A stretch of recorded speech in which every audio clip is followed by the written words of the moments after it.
You think you know Greek mythology. You grew up with it. Disney's Hercules, Percy Jackson, the sanitized retellings in school textbooks, Zeus, the wise king, Athena, the noble warrior, Apollo, the golden god of light and reason. You don't know Greek mythology. What you know is a carefully constructed lie. A 3,000-year editing process that turned the most psychologically brutal religious system ever created into bedtime stories for children. The Greeks didn't worship noble heroes and benevolent skyfathers. They worshipped rapists and murderers.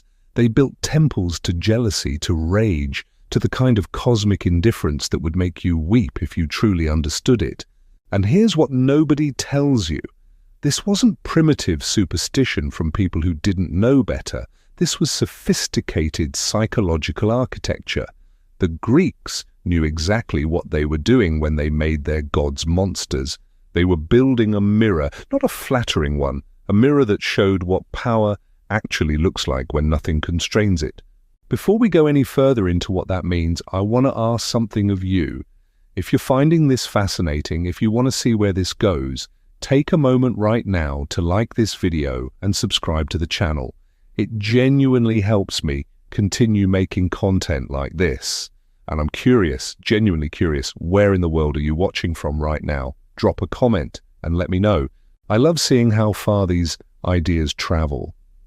Now, let's talk about what Greek mythology actually was. Picture the Mediterranean in the late Bronze Age. Around 1200 BCE, you're standing in a Mycenaean palace, stone walls 40 feet thick, frescoes showing bull leapers and processions of gift-bearers. You can smell olive oil and wood smoke and something else, something metallic. Fear has a smell, because the world is ending, not metaphorically, actually ending. Across the Eastern Mediterranean, every major civilization is collapsing simultaneously. Hittites gone, Mycenaeans gone, Cypriots, Ugarit, everything from Greece to Mesopotamia, going dark within a single generation. Archaeologists call it the Bronze Age collapse. The Greeks who survived called it something else. They called it the time when the gods stopped listening. But let me paint a clearer picture of what this collapse actually meant. Imagine you're a scribe in Pylos, one of the great Mycenaean palace complexes. You can read and write Linear B, one of the most sophisticated bureaucratic systems in the Bronze Age world. You keep records of grain stores, tribute payments, religious offerings. Your palace employs hundreds of people, metal workers crafting bronze weapons and tools, perfume makers, textile workers, priests maintaining the sanctuaries. The palace complex is a machine of Bronze Age civilization. Trade routes stretch from Egypt to the Baltic, amber and tin flowing south, finished goods flowing north. Your world is connected, sophisticated, wealthy. You have running water, drainage systems, art that won't be equaled for 1,000 years. Then the ships stop coming. It doesn't happen all at once. First, the Egyptian trade is interrupted. Then the Hittite correspondence ceases. Cities along the coast send desperate messages. Sea peoples, they call them, raiders, destroyers. But it's not just raiders, it's drought, it's famine. It's the complete breakdown of the trade networks that kept Bronze Age civilization alive. Your palace tries to adapt. The last Linear B tablets from Pylos are inventory lists. Desperate attempts to account for dwindling resources. Bronze being collected from religious offerings to make weapons, rowers being mobilized for defense, and then nothing. The tablets end mid-sentence. The palace burns. The civilization ends. You, if you survived, would have fled inland to the mountains, away from the coasts where the raiders came. You would have watched everything you knew disappear. The writing, the palaces, the trade, the complex society that made your life possible. And your children? They would be illiterate. Your grandchildren wouldn't even remember that writing existed. They would tell stories around fires in the dark, stories about the golden age before the fall, stories about the gods who had abandoned them. 300 years of darkness followed. No writing, no palaces, no trade networks, just small communities clinging to survival in a world that had forgotten how to be complex. And in that darkness, people told stories. Stories about a golden age before the collapse. Stories about heroes and monsters and gods who demanded everything and gave nothing back. Those stories became Greek mythology. But here's what matters. Here's what changes everything about how you understand these myths. They weren't created by people trying to explain lightning or justify kings or give moral instruction to children. They were created by people processing unspeakable trauma. People whose entire civilization had been destroyed. People who needed to understand why the gods had abandoned them. So they invented gods who had never cared in the first place. The psychological sophistication of this response is staggering. Think about it. When your entire world collapses, when everything you believed in fails, you have two choices. You can tell yourself it was your fault, that you weren't pious enough, didn't sacrifice enough, somehow deserved destruction. This path leads to collective guilt and despair. Or you can tell yourself the truth, that the powers governing the cosmos don't operate on human morality, that they never promised to protect you, that survival was always your own responsibility. The Greeks chose the second path, and in doing so they created a religious system that prepared them for reality in ways no other ancient culture managed. Start with Zeus, king of the gods, lord of the sky, the one figure you think you know. Close your eyes and picture him. You're seeing a wise patriarch, right? Probably someone like Liam Neeson from the Clash of the Titans remake. Noble, authoritative, just. Open your eyes. The real Zeus is a serial rapist, not metaphorically, not in the coded language of ancient euphemism, literally, systematically, constantly. The mythology is absolutely explicit about this. He transforms into a swan to rape Leda, a bull to rape Europa, a shower of gold to rape Danae. He disguises himself as a woman's husband to rape Alcmene, as a satyr to rape Antiope. The list goes on and on and on. Let me be specific about what these myths describe, because the details matter. When Zeus targets Leda, she's bathing by a river. The swan appears. She thinks it's fleeing an eagle. She tries to protect it. The swan overpowers her. Ancient vase paintings show this scene. They don't hide what's happening. A woman struggling against a massive bird. Violence dressed as transformation. Europa is playing on a beach with her friends when the bull approaches. Beautiful, gentle. She climbs on its back. It runs into the sea, swims to Crete. There, Zeus reveals himself and takes her. She's stranded on a foreign island, taken by force, her entire life destroyed. Zeus names a continent after her, as if that makes it acceptable. As if being memorialized compensates for being raped. Danae is locked in a bronze chamber by her father because a prophecy says her son will kill him. No man can reach her. Zeus comes as golden rain falling through the roof, penetrating the chamber, impregnating her. She can't consent to reign. The myth makes this clear. This is about power, finding a way past every defense. The pattern repeats. Zeus sees, Zeus wants, Zeus takes. The form changes, the coercion remains constant. Hera, his wife, knows all of this. She's the goddess of marriage, the protector of wives. And what does she do? Does she punish Zeus? No, she can't. He's more powerful.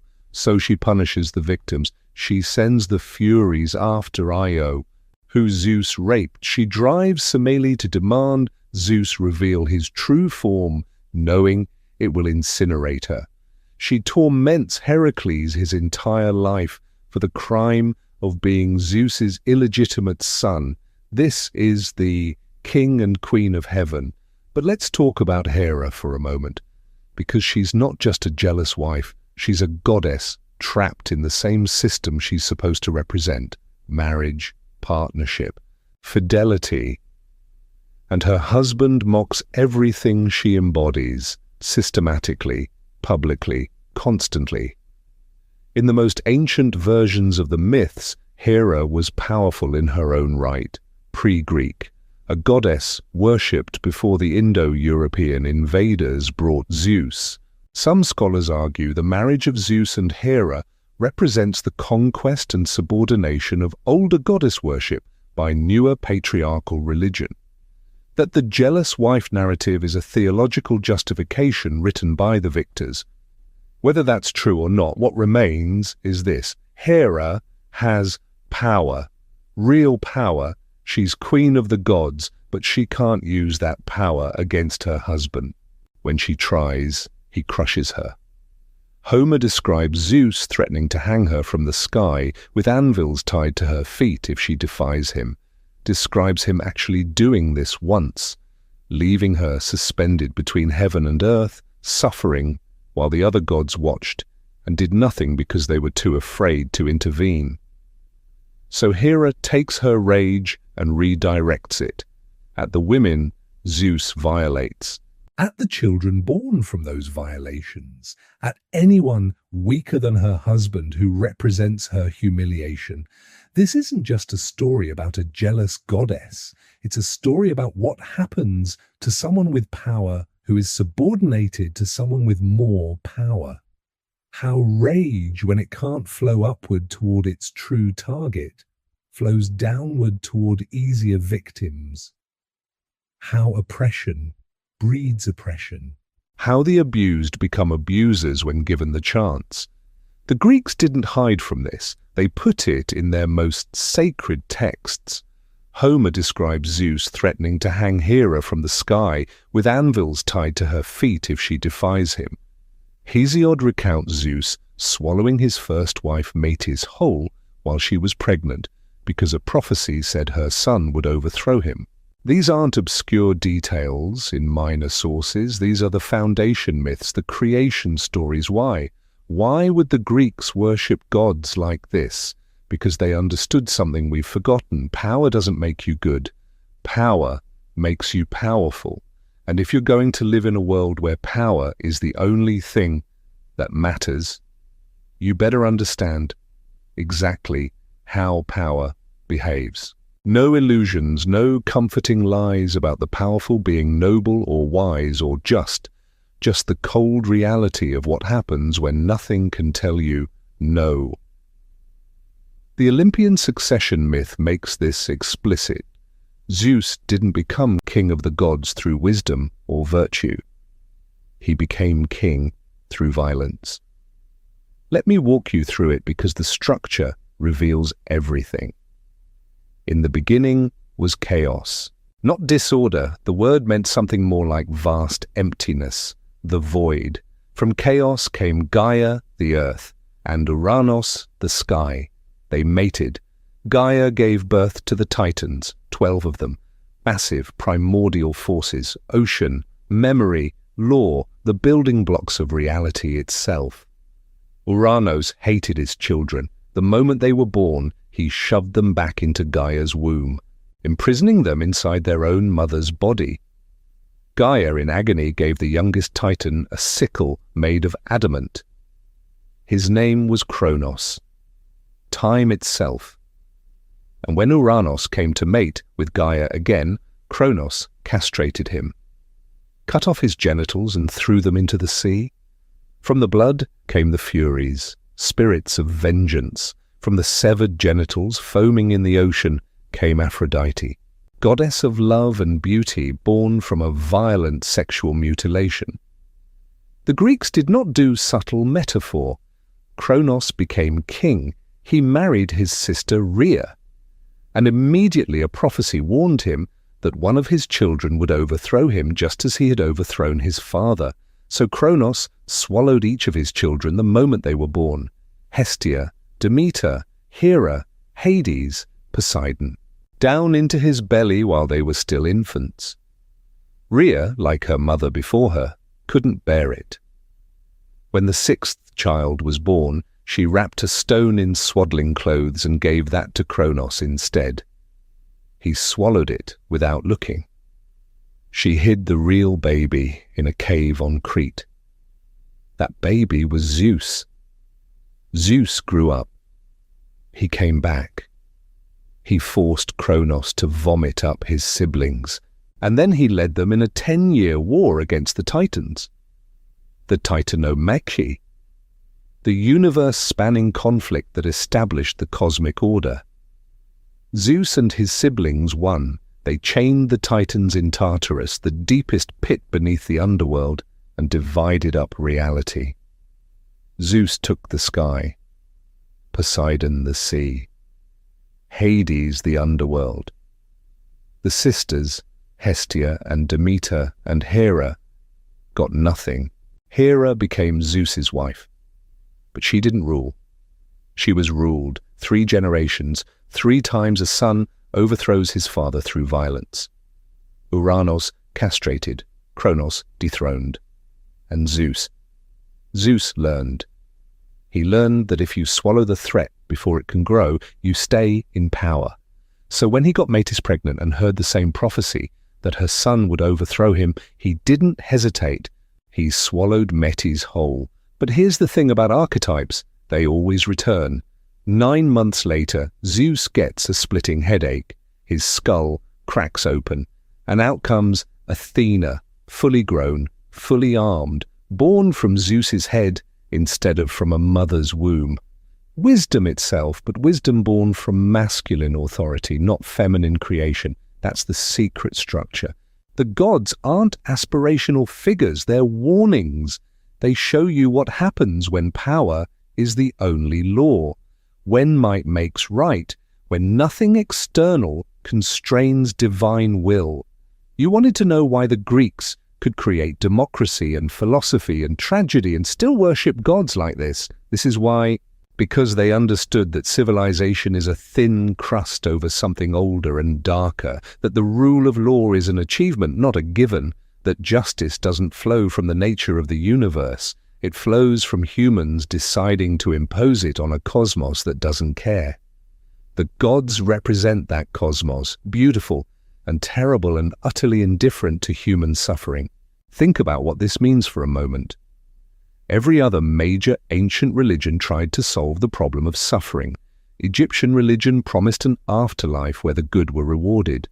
Mesopotamian religion had moral codes handed down by gods. Even early Judaism, developing around the same time, insisted on a covenant between humans and the divine. Behave correctly and God will protect you. Greek religion said no, there is no covenant. The gods protect their favorites and destroy their enemies, and the difference between the two often has nothing to do with your behavior. You can be pious and suffer, you can be wicked and prosper. The gods do what they want. This is theological radicalism. This is a religious system that refuses to lie to you about how reality works. And the Greeks knew they were doing this. They had a word for it. Eusebeia. Usually translated as piety, but it didn't mean belief in divine goodness. It meant proper ritual behavior, giving the gods their due, not because they deserved it, but because they were powerful and you were not. Let's talk about that suffering, because if you want to understand Greek mythology, you need to understand that almost every major myth is about someone being destroyed, usually for reasons that would make you scream if they happened in the real world. Take Prometheus, you know this story.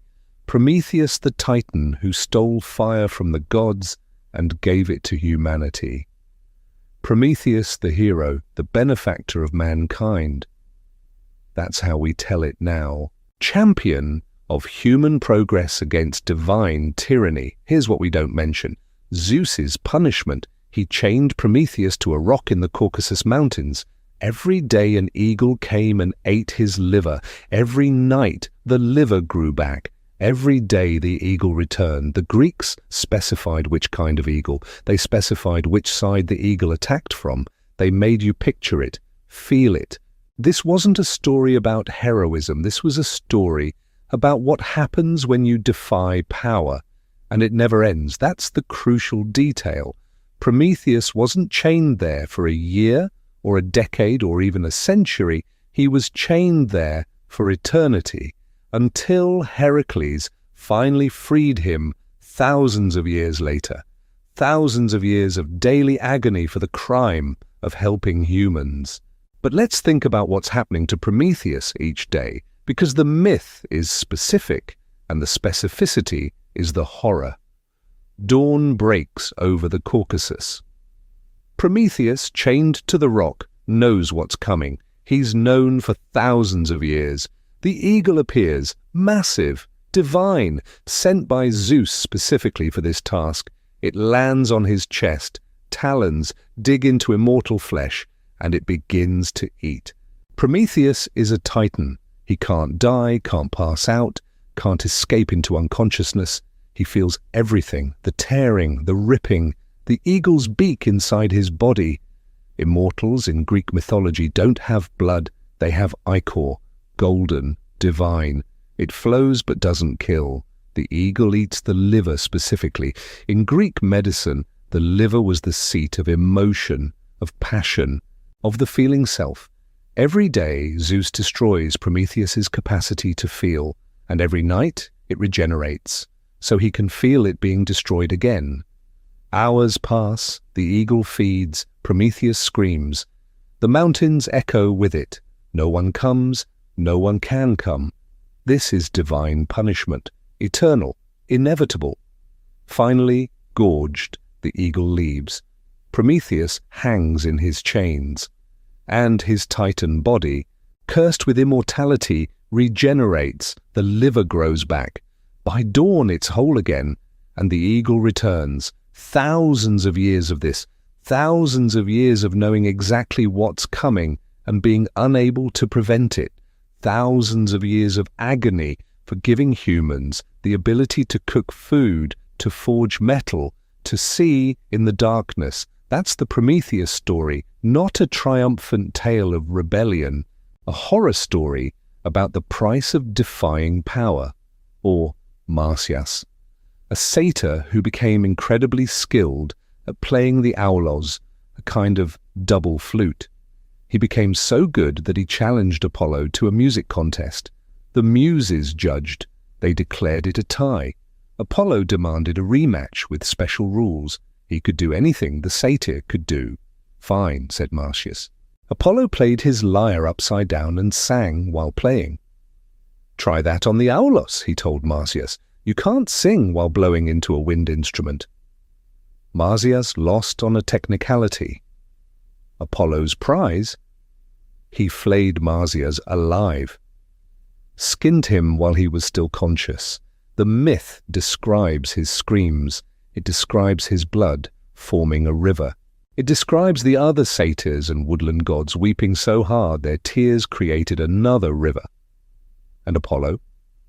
Apollo hung Marsyas's skin in a cave as a trophy for losing a music contest. But again, let's be specific about what flaying means, because Apollo doesn't just kill Marsyas, he doesn't make it quick. The god of light and music and reason, the most civilized of the Olympians, commits an act of barbarism that would shock anyone who thinks the gods represent moral ideals.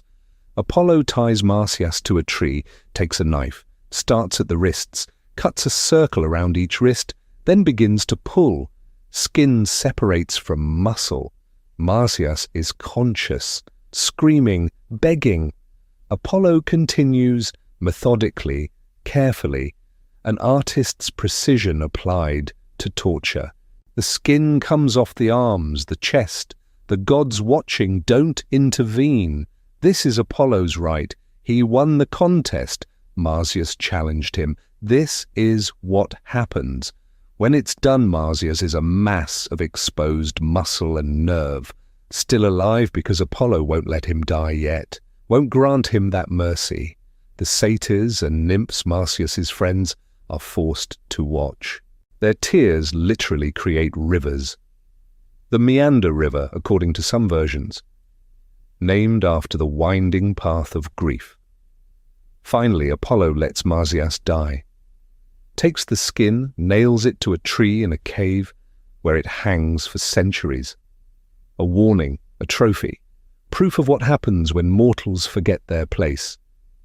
The Greeks loved this story. They painted it on vases, they referenced it in poetry, they carved it in stone because it taught something crucial: hubris, excessive pride. The mortal who dares to compete with gods will be destroyed, not just defeated, destroyed in ways that make you suffer before you die.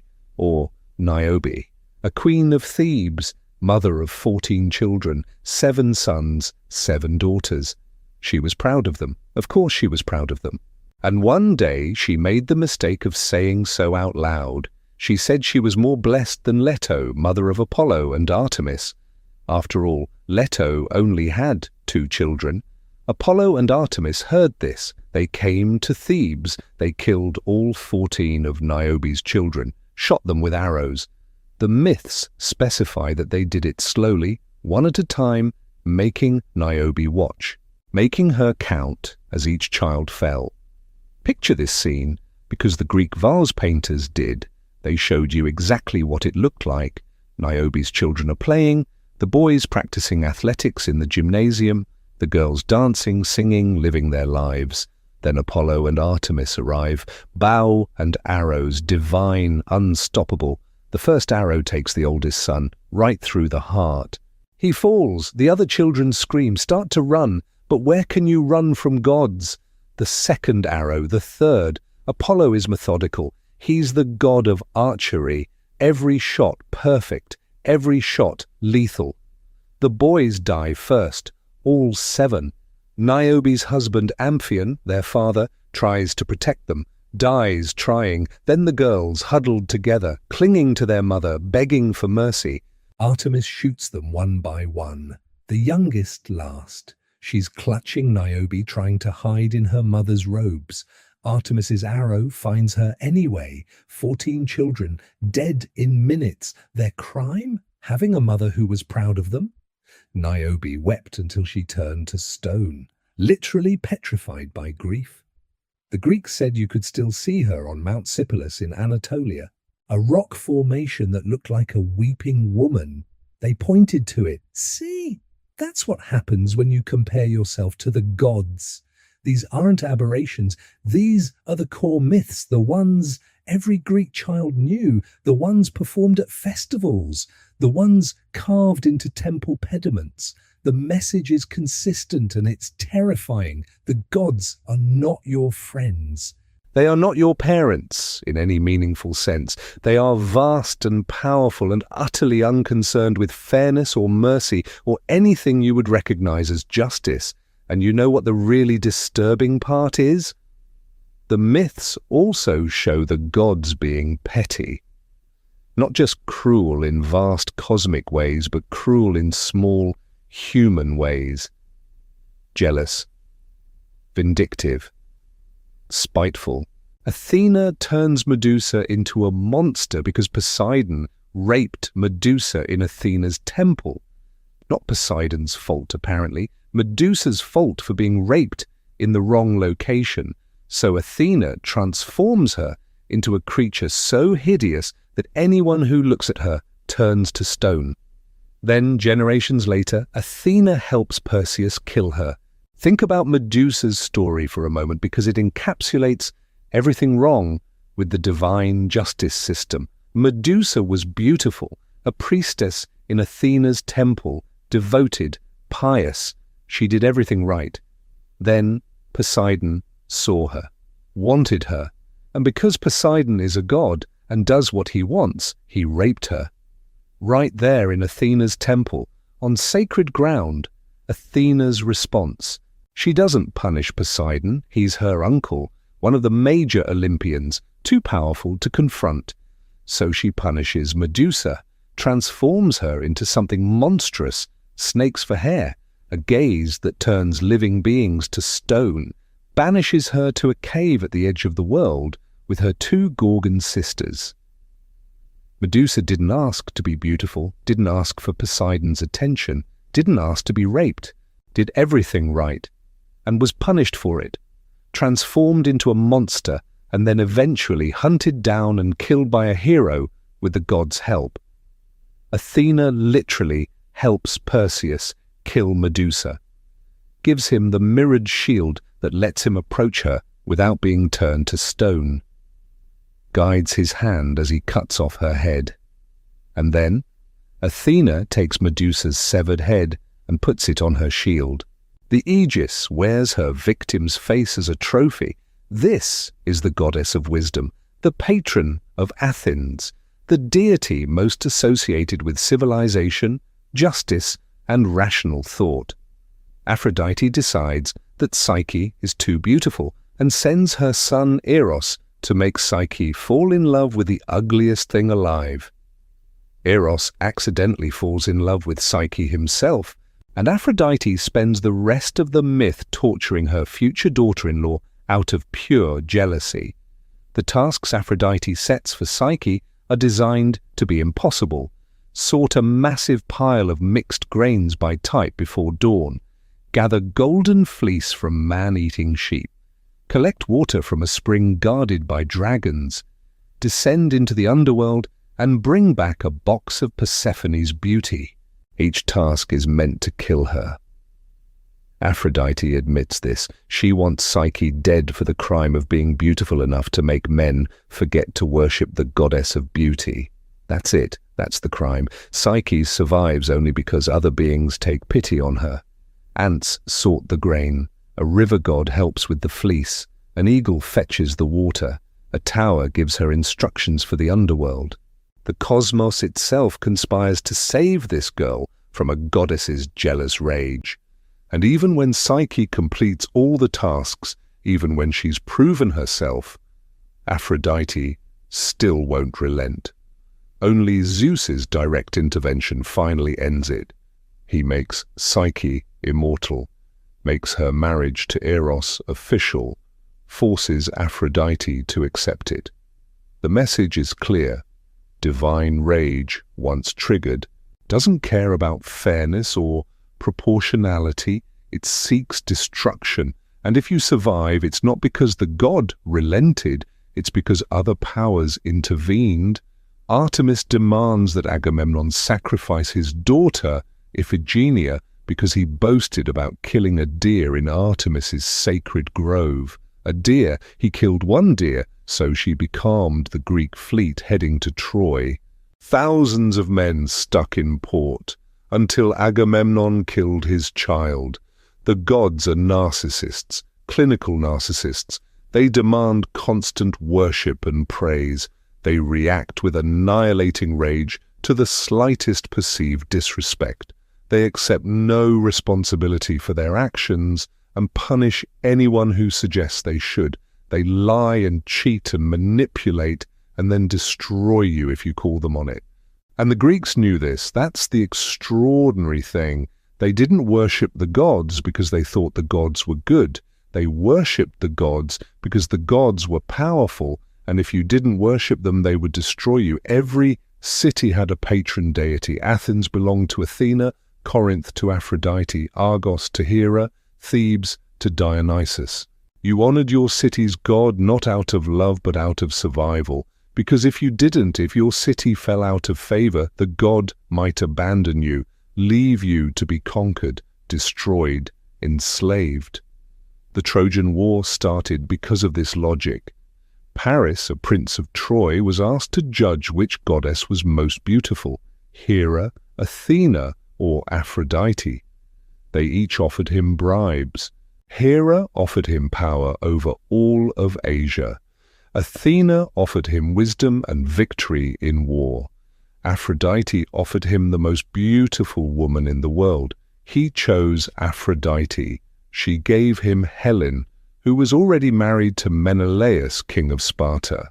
Didn't matter, Aphrodite had promised. Paris took Helen to Troy, and Hera and Athena, furious at losing the beauty contest, spent the next 10 years systematically destroying Troy. 10 years of war, tens of thousands dead. the greatest city in Asia Minor burned to the ground, all because a prince chose the wrong goddess in a beauty pageant. The Iliad is explicit about this. The gods choose sides like sports fans. Aphrodite and Ares support Troy because Paris chose Aphrodite. Hera and Athena support Greece because they're still angry. Poseidon helps Greece because he built Troy's walls for a previous king who refused to pay him. Zeus tries to stay neutral but keeps favoring whichever side his current favorite is on. At one point, the gods literally come down to the battlefield and fight each other. Ares fights Athena. Athena wins, obviously, because Ares is actually a coward when faced with real opposition. Aphrodite tries to protect her son Aeneas. Diomedes, a Greek warrior, stabs her. She runs crying to her father Zeus, and Zeus laughs at her, tells her to stick to causing affairs and leave war to the war gods. Humans die by the thousands while gods bicker.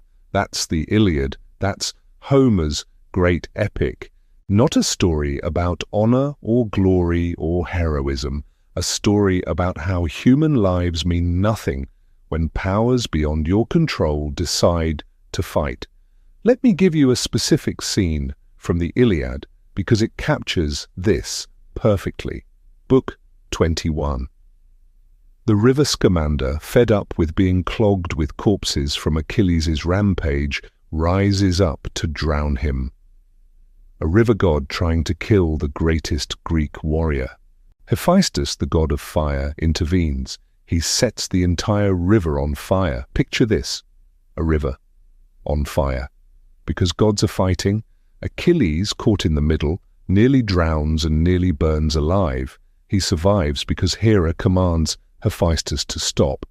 Not because Achilles deserves to survive, not because it's just, because Hera wants him alive to kill more Trojans. The battle of the gods continues. Athena fights Ares. She picks up a boulder, massive, the kind that would take dozens of men to lift, throws it at Ares, hits him. He goes down. She laughs. Aphrodite rushes to help Ares. Athena punches her in the chest, drops her. Two gods lying in the dirt, while Athena stands over them victorious. Poseidon challenges Apollo. They face each other. Then Poseidon backs down, says it would be stupid to fight over mortals. They're just mortals. They live briefly and die, and what do they matter? Apollo agrees. They both leave the battlefield. This is divine concern for humanity. A shrug. An acknowledgement that human lives are too brief and meaningless to fight over. And the Greeks performed this.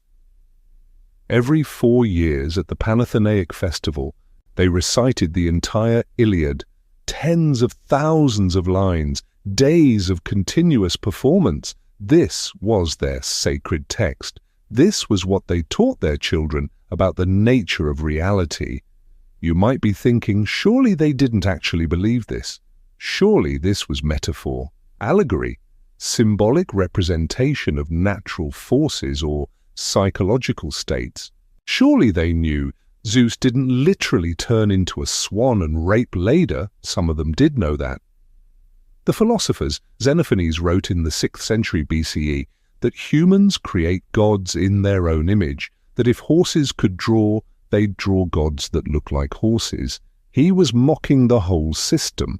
Plato, 2 centuries later, wanted to ban Homer from his ideal city because the gods Homer described were immoral and would corrupt the youth. But Plato was a philosopher, an intellectual, an outlier. What did ordinary people believe? We don't really know. That's the honest answer. We don't know. Because ordinary people didn't write books. They didn't leave detailed theological treatises. What we have is their actions. And their actions show them sacrificing animals to the gods, consulting oracles, celebrating festivals, building temples, doing everything you'd expect from people who believed the gods were real and needed to be appeased. The average Greek farmer didn't spend his time analyzing the metaphorical significance of Demeter. He sacrificed to Demeter so his crops wouldn't fail. If they failed anyway, he assumed he'd done something wrong, offended her somehow. He didn't question whether Demeter existed or whether she cared. The existence and indifference of the gods was simply the way the world worked. Let me describe a typical religious experience for an ordinary Greek, because this is where the theology becomes practice, where abstract ideas about divine power become concrete ritual. You're a farmer in Attica. Your olive crop is about to be harvested. You need it to succeed because your family depends on it. So you go to the local shrine of Demeter, small, made of stones you and your neighbors piled generations ago. There's an altar, stained dark with old blood. You bring a chicken. It's valuable, represents real wealth, but you're afraid not to. You wash the chicken, sprinkle it with barley, say the prayers you learned from your father, then you cut its throat. The blood has to flow onto the altar. The god needs the blood. You burn parts of the chicken, the thigh bones wrapped in fat. The smoke rises, pleasing to the gods, they say. You cook the rest of the meat, share it with your family. This is sacred food now, blessed by being part of the sacrifice. Did you just feed an actual goddess, or perform an anxiety-reducing ritual that gave you a sense of control in an uncontrollable situation? You don't make that distinction. The ritual is real. The goddess is real. Whether she'll actually help is uncertain, but not doing the ritual guarantees disaster. This is Greek religion, not faith, not belief, practice, transaction.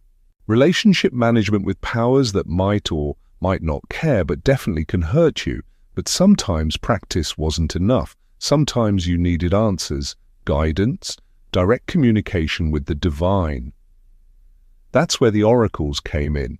The most famous was Delphi, a sanctuary of Apollo built on the slopes of Mount Parnassus, the center of the world, the Greeks believed. Zeus released 2 eagles from opposite ends of the earth, and they met at Delphi.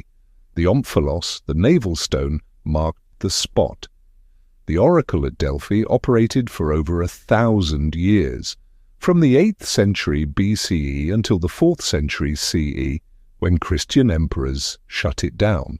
Kings and commoners travelled hundreds of miles to consult it, brought offerings, sacrificed animals, asked their questions.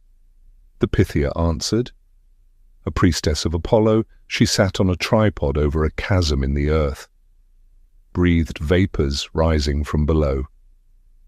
Modern archaeology suggests these vapours were real, ethylene gas seeping from geological faults beneath the temple, mildly hallucinogenic, enough to induce a trance state.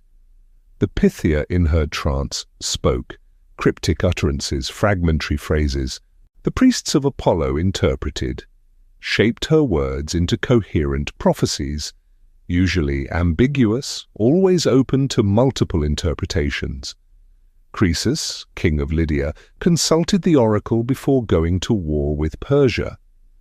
The Pythia said if he crossed the Halys River, he would destroy a great empire. He crossed. He destroyed a great empire, his own. The oracle was technically correct, just not helpful. The Athenians consulted Delphi when the Persians invaded in 480 BCE. The first response was terrifying. Flee.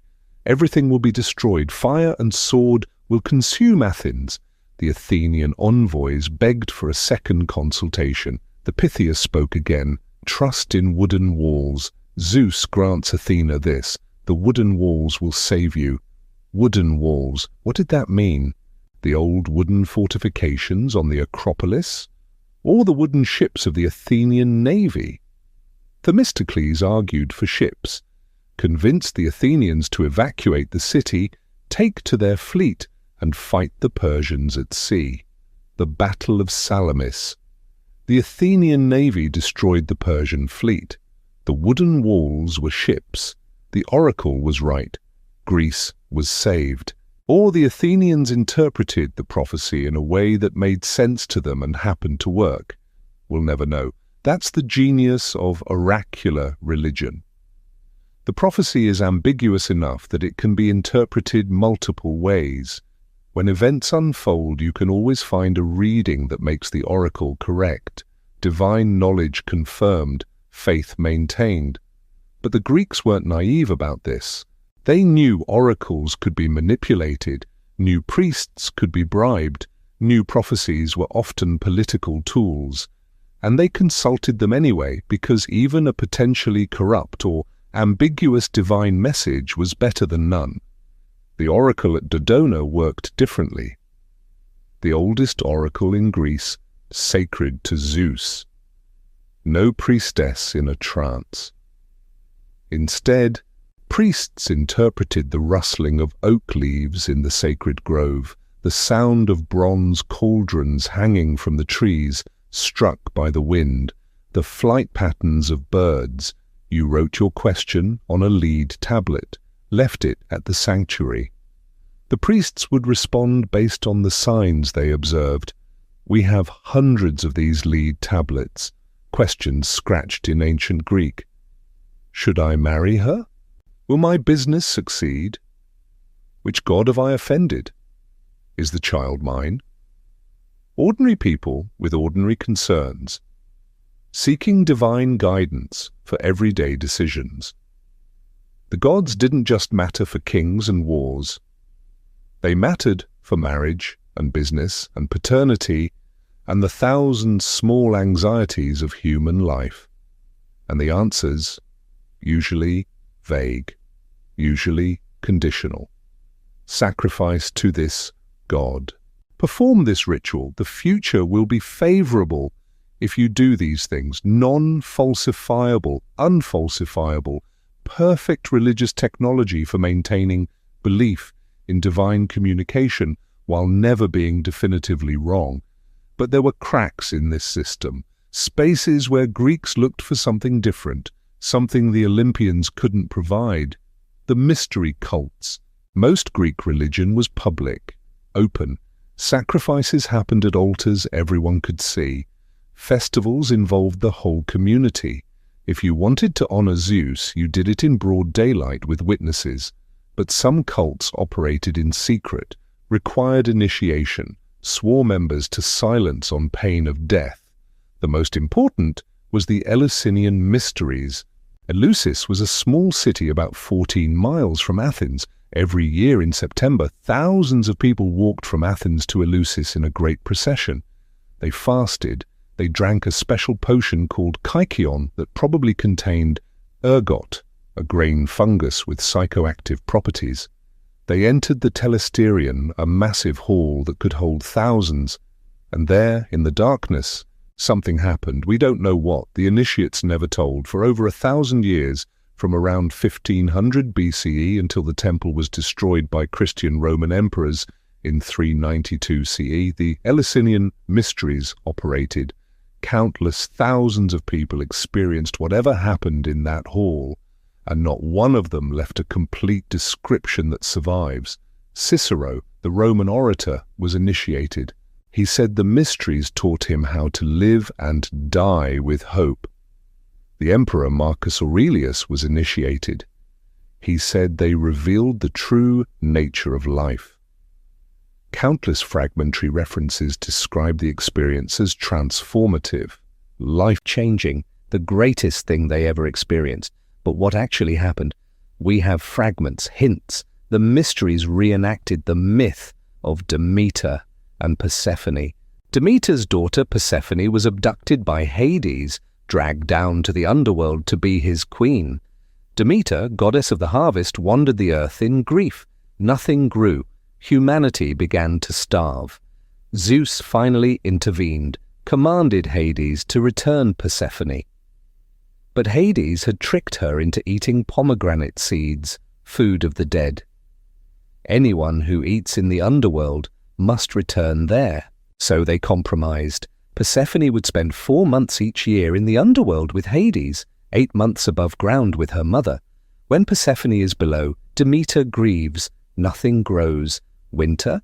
When Persephone returns, Demeter rejoices. Spring.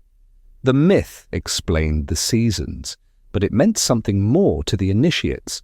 Let's think about this myth more deeply because it's radically different from the standard Olympian narrative.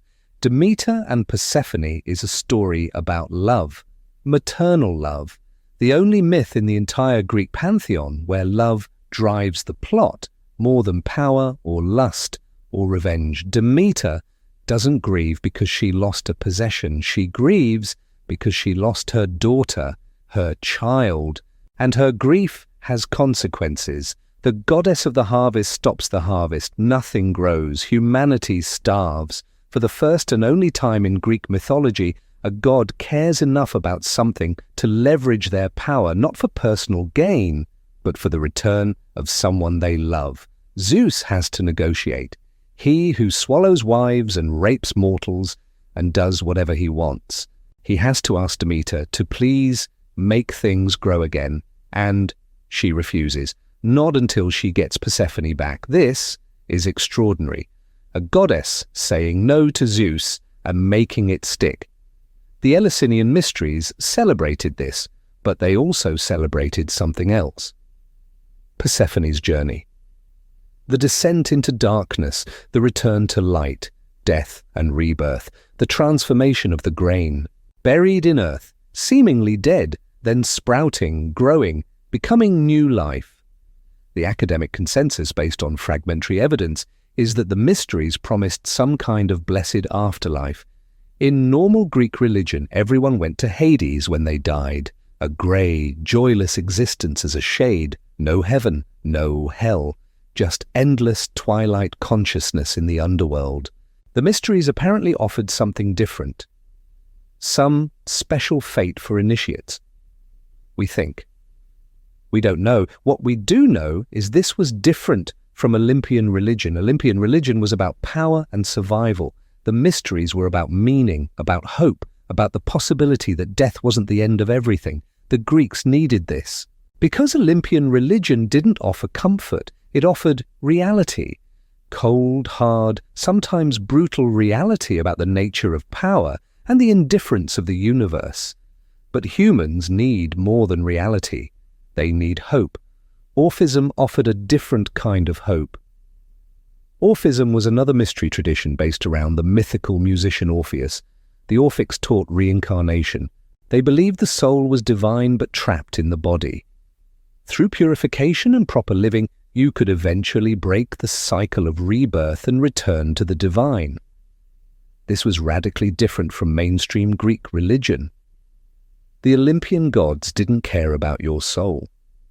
They didn't offer salvation. They didn't promise anything beyond this life. The Orphics did. And when Christianity arrived in Greece, it found fertile ground, partly because the Orphic tradition had already prepared people to think about souls and salvation and life after death. The Orphic creation myth is fascinating because it completely contradicts the Hesiodic version. In Orphic cosmogony, the primordial being is Phanes, a hermaphroditic deity born from an egg. Phanes creates the first gods, including Eros. Eventually, Zeus swallows Phanes and recreates the universe from within himself. Humanity, in the Orphic telling, is created from the ashes of the Titans who killed and ate Dionysus. We inherit both Titanic evil and Dionysian divinity. The soul is the divine part, trapped in the body, the Titanic part. Our job is to purify the divine element through proper living and ritual until we can escape the cycle of rebirth. This is sophisticated theology. This is a doctrine of original sin, reincarnation, and salvation centuries before Christianity.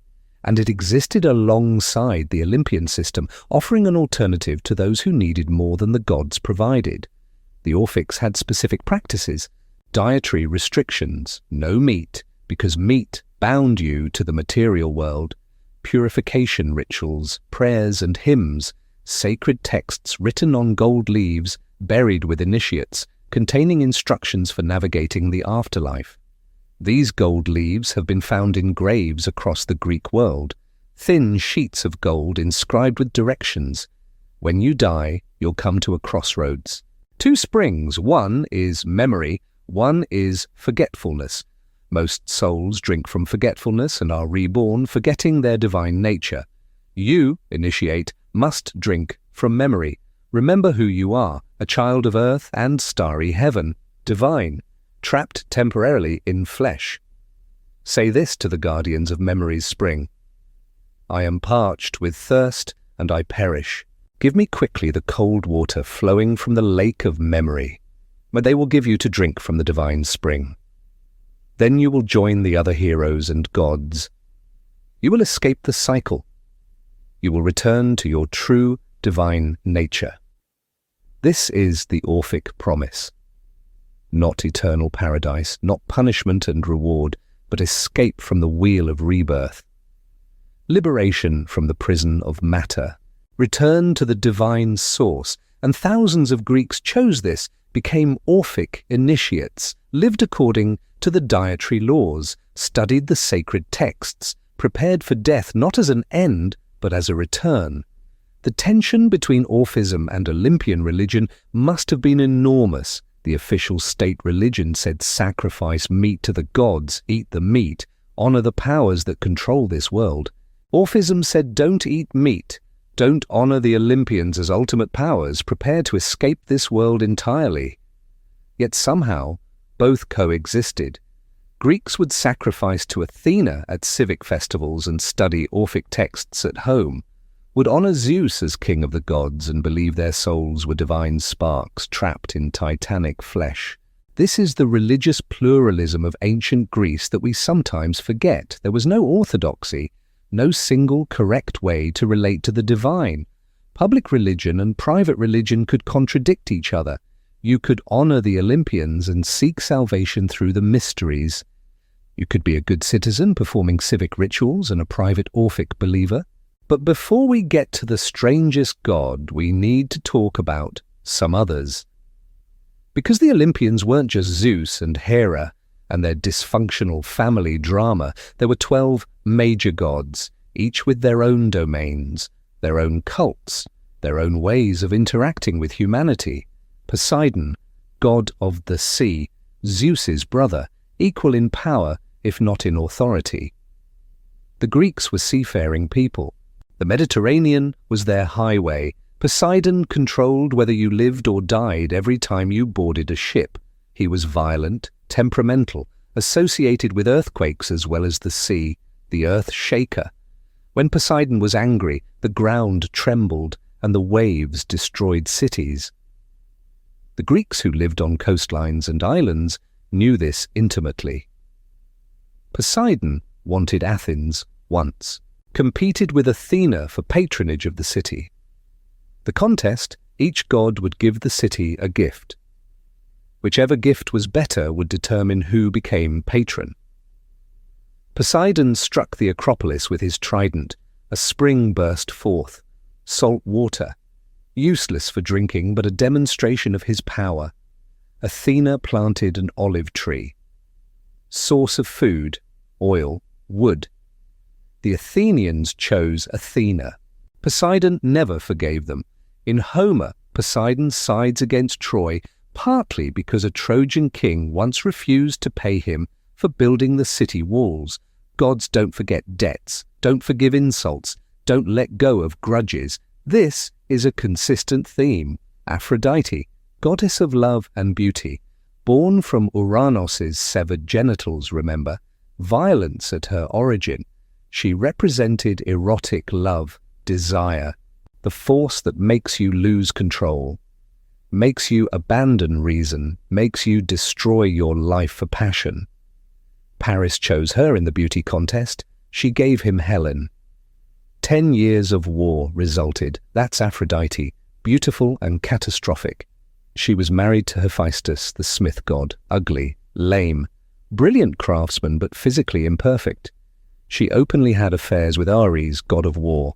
Hephaestus knew, the whole pantheon knew, the cuckolded husband is a comic figure even among gods. One myth has Hephaestus crafting an invisible net. He catches Aphrodite and Ares in bed together, trapped in the net, and invites all the other gods to come look at them. The gods laugh. Aphrodite is humiliated, but she doesn't stop, can't stop. She's the goddess of love. Fidelity isn't in her nature. Her son Eros shoots arrows that make people fall in love. Uncontrollably, irrationally, he shoots Apollo and makes him fall in love with Daphne. She runs, he chases. She prays to her father, a river god, to save her. He transforms her into a laurel tree. Apollo, still in love, claims the laurel as his sacred plant, wears laurel wreaths. A love that never dies because it never was. This is what the gods do to humans, make them love impossibly, destructively, without reason or hope. Artemis, Apollo's twin, virgin goddess of the hunt, protector of young girls until they marry. Then she lets them go. She's associated with wild places, forests, mountains, liminal spaces between civilization and wilderness. She's also associated with childbirth. Seems contradictory. Virgin goddess helping women give birth.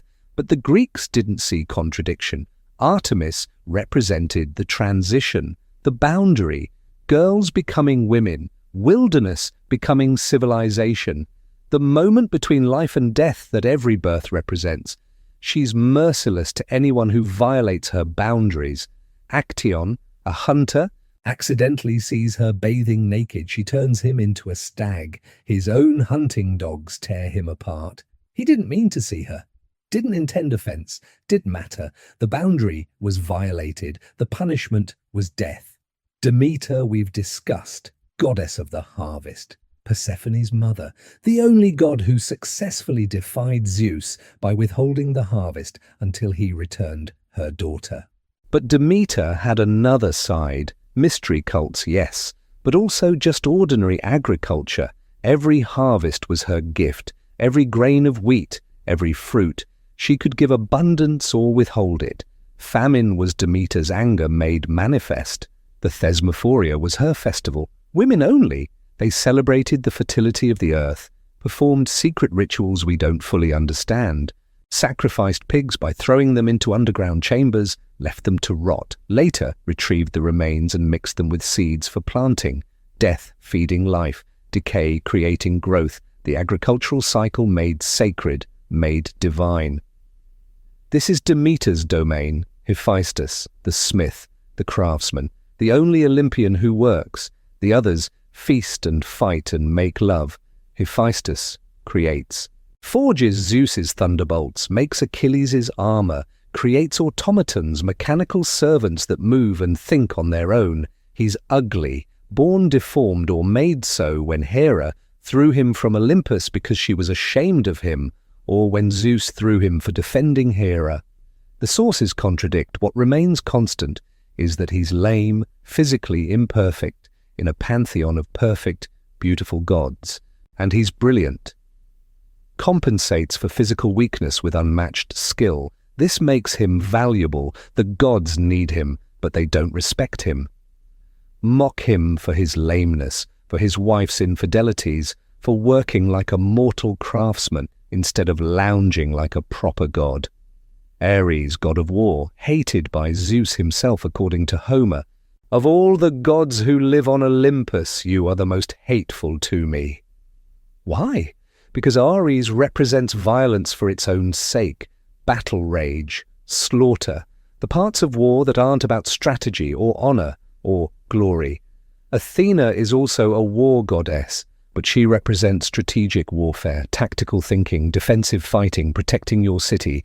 Ares represents offensive violence, the joy of killing, bloodlust. And he's a coward. When actually confronted by a mortal who doesn't fear him, he runs. Diomedes wounds him in the Iliad. Ares runs crying to Zeus. Athena, a woman, beats him easily when they fight. This is deliberate. The Greeks valued strategic thinking over brute force, valued courage over aggression. Ares represents what war looks like when stripped of all noble pretense. Just killing, just blood, just violence, and they hated it even as they acknowledged it as divine. Hermes, messenger god, god of travelers, merchants, thieves, god of boundaries and crossing boundaries.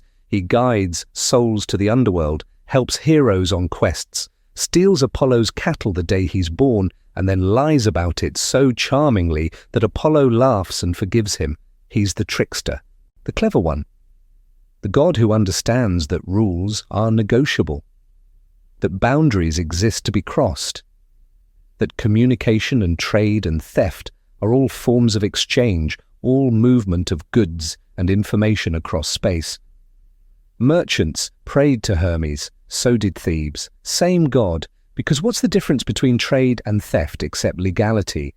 Both transfer ownership, both require cunning, both involve crossing boundaries, and Hermes is the psychopomp, the guide of souls.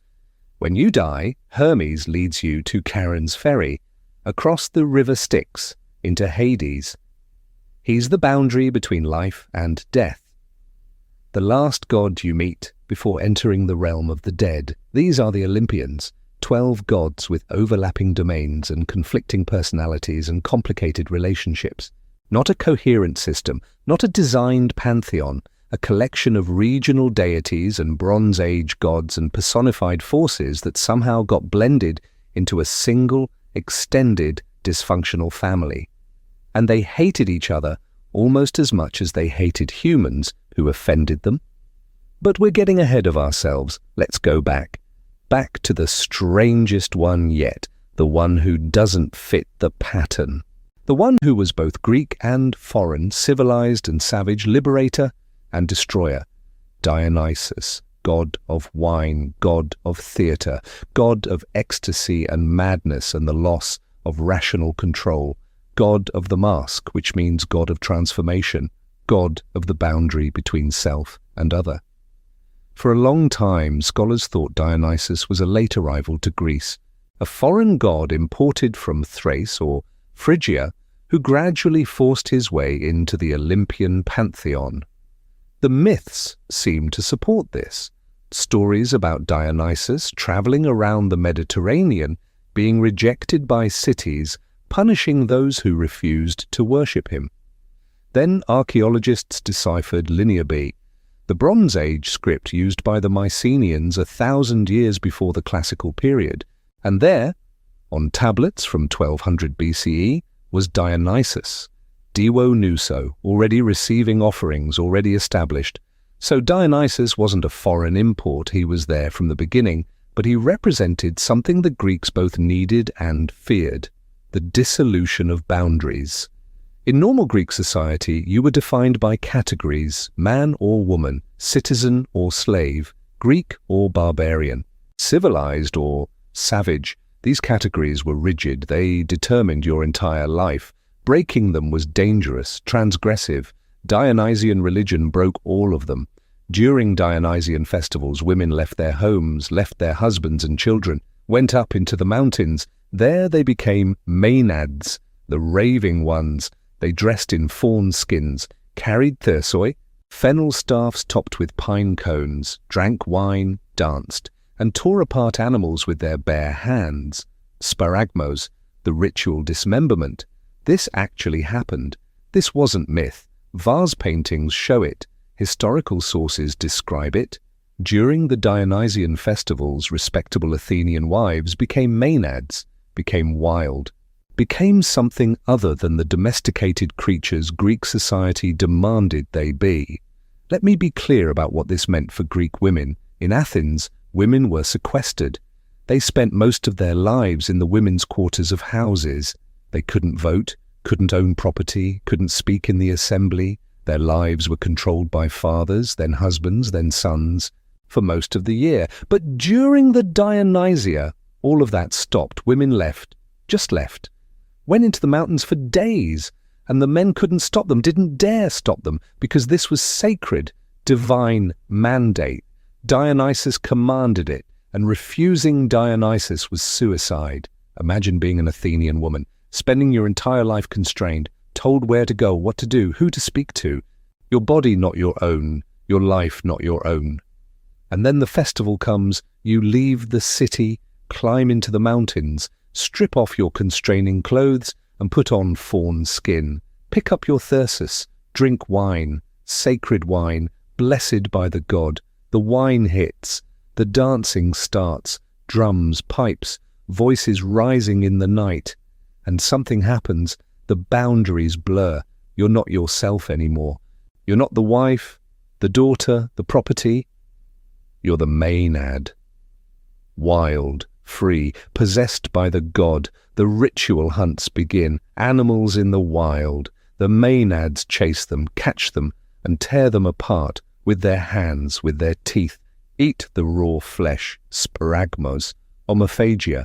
The god demands it. Is this madness, possession, psychodrama? Permission to release a year's worth of suppressed rage and frustration in a sanctioned religious context? Yes, all of it. The Greeks didn't separate those categories the way we do. And the men? During the city Dionysia in Athens, the tragic and comic plays were performed.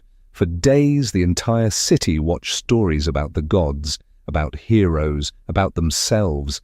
Theatre is Dionysian. When you watch a play, you lose yourself in the story. You become temporarily someone else. You experience emotions that aren't yours. You transform. Dionysus represented the ecstatic. The ecstatic literally means standing outside yourself. Ekstasis, leaving the boundaries of your individual consciousness and merging with something larger. Wine does this. Sex does this. Dancing does this. Theatre does this. Religious frenzy does this. And it's dangerous because if you can leave yourself, if the boundaries that define you can dissolve, what does that mean for social order? What does it mean for civilization? The Bacchae, Euripides' great tragedy, explores exactly this question. Dionysus comes to Thebes. King Pentheus refuses to acknowledge him as a god, refuses to let the women worship him. Dionysus drives all the women of Thebes mad. They flee to the mountains, become maenads. Pentheus, disguised as a woman, spies on them. His own mother, Agave, in her Dionysian frenzy, mistakes him for a lion. She and the other women rip him apart. She carries his severed head back to Thebes in triumph. Only when she comes down from the mountain, when the madness fades, does she realize what she's done, realize she's holding her son's head. The play ends with Agave exiled, broken, destroyed by the god she refused to honor. The message is clear. You cannot refuse Dionysus. You cannot refuse the ecstatic. You cannot maintain rigid, rational control forever. The boundary between civilization and savagery is thinner than you think. And Dionysus lives in that boundary. He's the only Olympian born from a mortal mother. Semele, princess of Thebes. Zeus got her pregnant. Hera, jealous as always, disguised herself and convinced Semele to ask Zeus to appear in his true divine form. Zeus begged her not to ask, but she insisted. He appeared as lightning. She burned to ash instantly. Zeus pulled the unborn Dionysus from her womb, sewed him into his own thigh, carried him to term. Dionysus was born twice. Once from his mother, once from his father. He's the twice-born god, the god of transformation and rebirth, and he's the god who suffers. The Orphic tradition told a story about Dionysus being torn apart by titans, dismembered, scattered, then reconstituted, reborn. This is why Dionysian religion involves dismemberment. Sparagmos. You tear apart the boundary between self and other.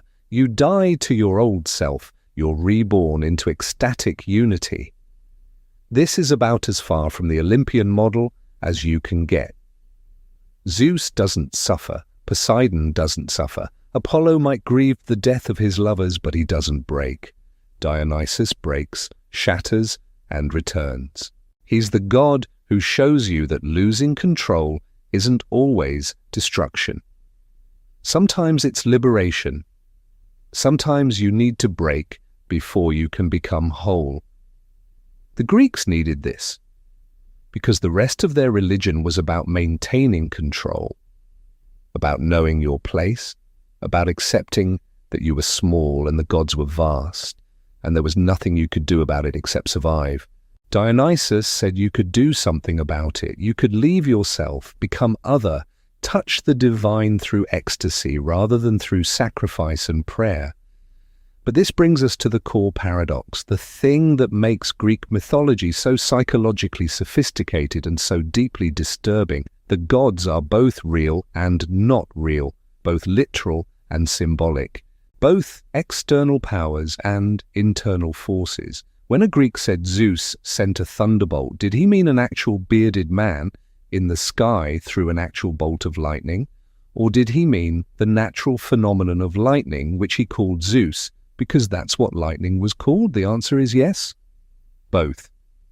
The distinction we make between literal and metaphorical didn't exist in the same way. Zeus was the thunderbolt. The experience of being struck by lightning was the experience of Zeus. There was no separation. When a Greek warrior in the Iliad feels a surge of courage and says, "Athena put it in his heart," is he describing divine intervention or psychological experience? Both. Athena was the experience of strategic courage. The feeling of clarity in battle was Athena. You couldn't separate them. This is why the gods could be everywhere and nowhere, why they could intervene constantly and never intervene, why the same person could sacrifice to them and mock them. The gods were phenomena, experiences, personifications of forces, both external and internal, but they were also persons, with personalities, with preferences, with the capacity to be offended and pleased and manipulated.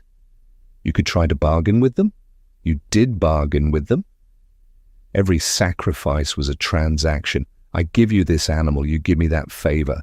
And sometimes it worked, or seemed to work, or didn't work, but you couldn't prove the gods hadn't done their part and the failure was somehow your fault. This is what religion looks like when it's not about belief, but about practice. The Greeks didn't have faith in the gods. They didn't believe in the gods the way Christians believe in God. They practiced religion. They did the rituals. They made the sacrifices. They told the stories. And in doing these things, they maintained the relationship between human and divine. But what was that relationship? Here's where we need to talk about heroes, because heroes are the bridge between mortal and immortal, the proof that the boundary can be crossed. Heracles, Hercules in Latin, son of Zeus and Alcmena. Zeus disguised himself as Alcmena's husband to sleep with her. Hera, when she discovered this, tried to kill Heracles from the moment of his birth. She sent serpents to his cradle. He strangled them. He was 8 months old. Hera tormented him his entire life. When he was an adult with a wife and children, she drove him mad. In his madness, he killed his wife and children. When he recovered, he was horrified, destroyed. The oracle at Delphi told him he could atone by serving King Eurystheus for 12 years. Eurystheus, inspired by Hera, gave him 12 impossible labors. Kill the Nemean lion whose hide no weapon could pierce.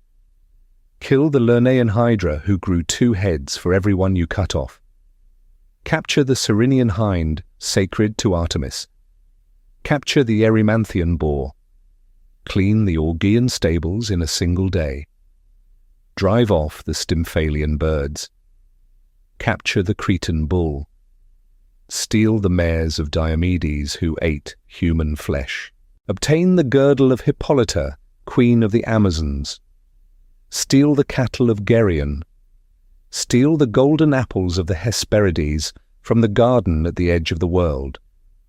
Capture Cerberus, the 3-headed dog who guards the underworld. Tasks designed to kill him, each one a myth unto itself. And Heracles completed them all, through strength, through cleverness, through endurance beyond mortal capacity. Let me detail one of these labors because the specifics reveal the nature of heroism in Greek mythology. The Nemean lion, a creature spawned by monsters. Its hide was impervious to weapons. Arrows bounced off. Spears bent. Swords broke. The lion terrorized the region around Nemea, killing humans and livestock. Heracles tracked it to its cave. 2 entrances. He blocked one entrance with rocks, then he went in through the other. The lion attacked. Heracles tried his club. It shattered. Tried his sword. The blade bent. Tried his bare hands. Grabbed the lion by the throat and strangled it. Wrestled a supernatural predator to death with no weapon but his own strength. Then he needed to skin it, but no blade could cut the hide. That's why he needed the hide, armor that couldn't be penetrated. But how do you skin something no blade can cut? Athena appeared, gave him the answer. Use the lion's own claws. They're the only thing sharp enough to cut the hide. Heracles skinned the lion with its own claws, wore its hide for the rest of his life, became instantly recognizable. The man in the lion's skin, the hero. This is the pattern. Impossible task, superhuman effort, divine assistance at the crucial moment. The hero succeeds not alone, but through a combination of exceptional ability and selective divine favor. But notice what happens to Heracles. He completes all 12 labors, atones for the murder of his family, and then more suffering, more trials. A jealous rival poisons him eventually. The poison causes such agony that Heracles builds his own funeral pyre and burns himself alive rather than endure it. When he finally died, poisoned by his jealous wife Deianira, who had been tricked by the centaur Nessus, he was taken to Olympus, made immortal, made a god, the only hero to achieve full divinity. This mattered to the Greeks. It proved the boundary could be crossed. That mortal could become immortal, not through birth, but through achievement, through suffering. That's the key, suffering. Heracles didn't become divine through wisdom or virtue. He became divine through suffering 12 years of impossible labor to atone for a crime he committed while insane. Driven insane by a goddess who hated him for being born. There's no justice in this. No fairness, just the cold reality that even the greatest hero was a plaything of divine whim. And his reward for surviving? He got to join the gods who had tortured him. Perseus had it easier, also a son of Zeus. His grandfather locked his mother Danae in a bronze chamber because a prophecy said her son would kill him. Zeus came to her as a shower of gold, got her pregnant anyway. When Perseus was born, his grandfather put him and Danae in a wooden chest and threw it into the sea. They washed up on an island. Perseus grew up. The local king wanted Danae, sent Perseus on an impossible quest to get him out of the way. Bring me the head of Medusa, the Gorgon whose gaze turned men to stone. Perseus went. Athena helped him, gave him a mirrored shield so he could look at Medusa's reflection instead of directly at her. Hermes gave him a sword sharp enough to cut through her neck. He found the Gorgon sisters, waited until Medusa was asleep, cut off her head while looking at her reflection. From her severed neck sprang Pegasus, the winged horse, and Chrysaor, a giant with a golden sword. Both were children of Poseidon, conceived when he raped Medusa in Athena's temple before Athena turned her into a monster. Perseus flew away on Pegasus, saw a woman chained to a rock on a cliff by the sea, Andromeda. Her mother had boasted that Andromeda was more beautiful than the Nereids, sea nymphs. Poseidon, offended, sent a sea monster to destroy their kingdom. The oracle said only sacrificing Andromeda would appease the god. Perseus killed the monster, married Andromeda, eventually returned home and accidentally killed his grandfather with a discus, fulfilling the prophecy. He and Andromeda lived to old age. When they died, Athena placed them in the stars. Different heroes, different fates. Heracles suffered and became divine. Perseus succeeded and lived a good life. What's the difference? Zeus's involvement. Heracles was Zeus's son, but Hera tormented him. Perseus was Zeus's son, and Athena protected him. Same divine father, different divine politics. Your fate as a hero depended not on your virtue or your strength, but on which gods decided to help or hinder you. Theseus learned this the hard way. Son of Poseidon, or possibly the mortal king Aegeus, sources vary. He became king of Athens, united Attica, killed the Minotaur in the Cretan labyrinth, saved Athens from having to send 7 youths and 7 maidens to be devoured every 9 years. He was a great king, a hero.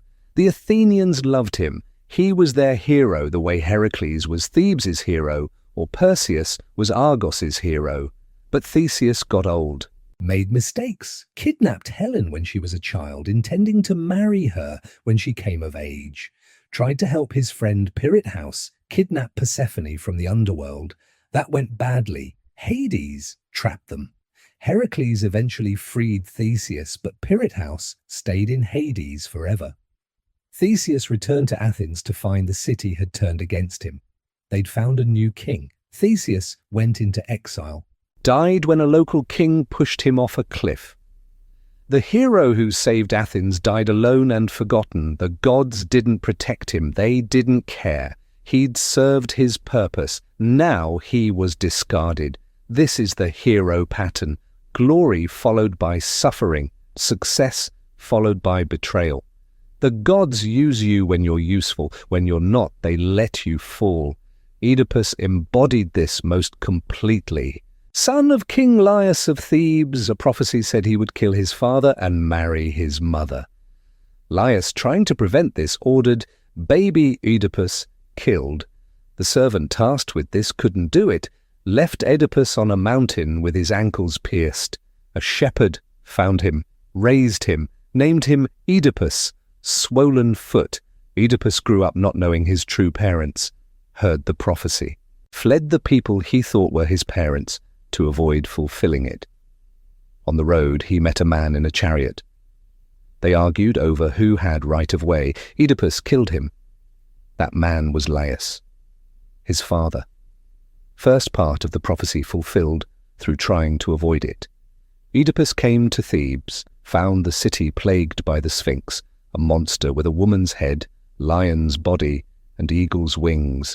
The Sphinx posed a riddle to travelers. Those who couldn't answer, she devoured. The riddle was, what walks on 4 legs in the morning, 2 legs at noon, and 3 legs in the evening? Oedipus answered correctly, man. Crawls as a baby, walks upright as an adult, uses a cane in old age. The Sphinx, defeated, threw herself off a cliff. Thebes was saved. The previous king, Laius, was dead. They made Oedipus king, gave him Laius's widow Jocasta as his queen. He married his mother. Second part of the prophecy fulfilled. Years passed. They had children. Then plague struck Thebes. The oracle said the plague would only end when Laius's murderer was found and punished. Oedipus, as king, began investigating. Piece by piece, he uncovered the truth. He was the murderer. Laius was his father. Jocasta was his mother. Jocasta hanged herself. Oedipus took the pins from her dress and stabbed out his eyes, blinded himself, went into exile. His sons fought over the throne, killed each other. His daughters died young. Everyone touched by the prophecy was destroyed. And here's the thing. Oedipus didn't do anything wrong. He didn't know Laius was his father. He didn't know Jocasta was his mother. He did everything he could to avoid the prophecy. He was trying to be good. The gods destroyed him anyway. Sophocles wrote 3 plays about this. Oedipus the king, Oedipus at Colonus, Antigone, the whole cycle. And at the end, after all the suffering, after Oedipus has wandered blind and begging, he finally dies at Colonus near Athens. The gods take him, give him a mysterious death that transforms the place where he died into a sacred site that will protect Athens. Why? Why do the gods finally honor him after destroying his entire life? The plays don't say, they don't explain. Oedipus suffers because that's what happens. And then he's honored because that's what happens. There's no moral logic, no justice, just the movement of divine will. This is the theological heart of Greek mythology. The gods are not just. They are powerful. Sometimes they help, sometimes they harm, sometimes they do both to the same person, and you cannot escape them. Oedipus tried. It made no difference. The prophecy fulfilled itself through his attempts to avoid it. That's the horror. Not that the gods are cruel, that they are inevitable.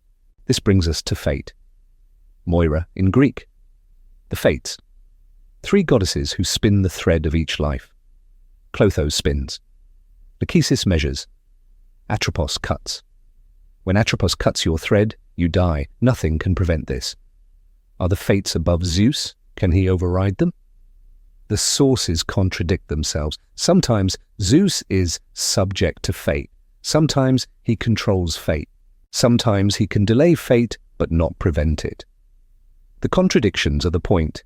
Even the king of gods exists in tension with necessity. In the Iliad, Zeus's son Sarpedon is about to die in battle. Zeus considers saving him. Hera tells him he can if he wants, but if he saves Sarpedon, every other god will want to save their own mortal children. Divine favoritism will destroy the war. Zeus accepts this. Let Sarpedon die. Could he have saved him? Possibly.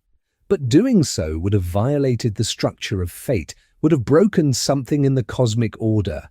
Zeus chose order over his son. This is the same Zeus who turned into a swan to rape Leda, who swallowed Metis, who hung Hera from the sky with anvils, but he couldn't or wouldn't save his son. Power has limits. Even divine power, the limit is fate, and fate is what must be, what is necessary, what cannot be otherwise. The Greeks had a word for this, ananke, necessity, the force beyond force, the constraint even gods acknowledge.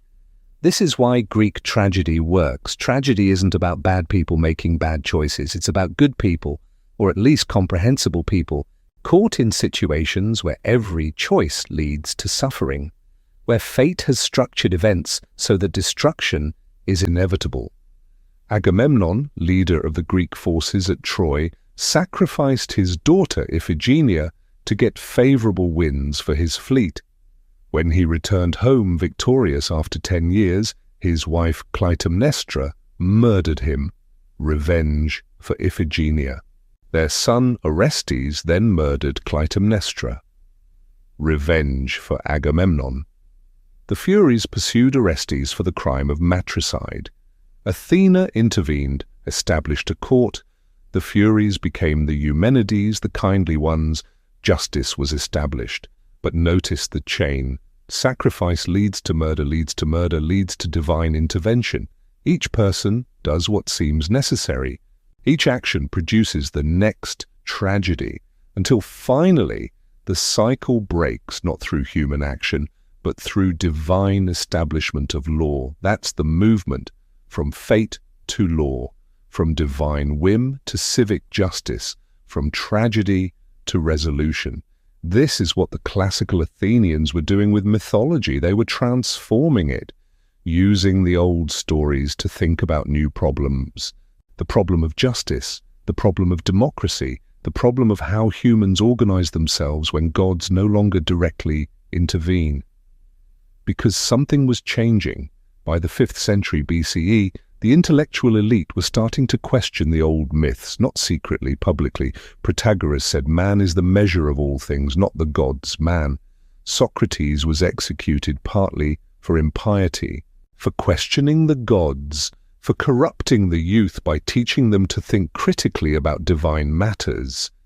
Plato wanted to ban Homer, said the poets lied about the gods, said the gods couldn't be immoral like Homer depicted, because true divinity must be good. This was new. This was revolutionary. For 2,000 years, Greeks had accepted that the gods were powerful and often terrible. Now philosophers were saying the gods, if they existed at all, must be good, must be just, must be rational.